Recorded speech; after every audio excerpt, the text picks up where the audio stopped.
Bharat Pakistan cricket జట్లు ఫిబ్రవరి 23న Dubai స్టేడియంలో తలపడనున్నాయి. Champions ట్రోఫీలో ఈ రెండు జట్లు ఢీకొనేందుకు సిద్ధమయ్యాయి. టీ20 ప్రపంచ కప్, వన్డే ప్రపంచ కప్ లో టీమిండియా ఎప్పుడూ పాకిస్తాన్ పై ఆతిథ్యం చెలాయించేది. కానీ ఈ ఐసీసీ టోర్నమెంట్ లో పాకిస్తాన్ దే పై చేయగా నిలిచింది. గత ఛాంపియన్స్ ట్రోఫీ ఫైనల్లో పాకిస్తాన్ భారత్ ను ఓడించి గెలిచింది. ఛాంపియన్స్ ట్రోఫీలో ఇద్దరి హెడ్ టు హెడ్ రికార్డులు ఏమిటో తెలుసుకుందాం. అన్నింటికంటే టీమిండియా ఎన్నిసార్లు పాకిస్తాన్ చేతిలో ఓటమిని ఎదుర్కోవాల్సి వచ్చిందో కూడా చూద్దాం. ఛాంపియన్స్ ట్రోఫీ 1998 సంవత్సరంలో ప్రారంభమైంది. అప్పటి నుంచి ఈ టోర్నమెంట్ లో భారత్ పాకిస్తాన్ జట్లు 5 సార్లు తలపడ్డాయి. అందులో పాకిస్తాన్ 3 సార్లు గెలిచింది. అయితే టీమిండియా 2 సార్లు మ్యాచ్ గెలిచింది. 2017 ఛాంపియన్స్ ట్రోఫీలో భారత్ పాకిస్తాన్ జట్లు 2 మ్యాచ్లు ఆడాయి. గ్రూప్ దశలో టీమిండియా పాకిస్తాన్ ను ఓడించగా ఫైనల్లో పాకిస్తాన్ గెలిచింది. 2025 ఛాంపియన్స్ ట్రోఫీ వన్డే ఫార్మాట్ లో జరుగుతుంది. రెండు జట్లు హెడ్ టు హెడ్ వన్డే రికార్డుల గురించి మాట్లాడుకుంటే ఇందులో కూడా పాకిస్తాన్ జట్టు భారత జట్టు కంటే ముందుంది. ఇప్పటి వరకు రెండు జట్ల మధ్య 135 వన్డేలు జరిగితే ఇందులో టీమిండియా 57 మ్యాచ్ల్లో మాత్రమే గెలిచింది.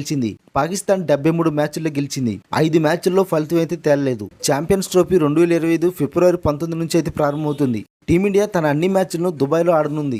భారత జట్టు తొలి మ్యాచ్ ఫిబ్రవరి 20న దుబాయ్లో బంగ్లాదేశ్ తో జరుగుతుంది. ఆ తర్వాత ఫిబ్రవరి 23న భారత్ వర్సెస్ పాకిస్తాన్ జట్లు తమ 2 మ్యాచ్ అయితే ఆడతాయి. పాకిస్తాన్ చివరి గ్రూప్ దశ మ్యాచ్ ఫిబ్రవరి 23న రావల్పిండి క్రికెట్ స్టేడియంలో బంగ్లాదేశ్ తో జరుగుతుంది. గ్రూప్ దశలో భారత్ తన చివరి మ్యాచ్ ను మార్చి 2న న్యూజిలాండ్ తో ఆడనుంది. ఛాంపియన్స్ ట్రోఫీలో మొత్తం 8 జట్లు పాల్గొంటాయి. టాప్ 4 జట్లు సెమీఫైనల్స్ ఆడతాయి. ఆ తర్వాత మార్చి 9న టైటిల్ కోసం పోరు జరుగుతుంది.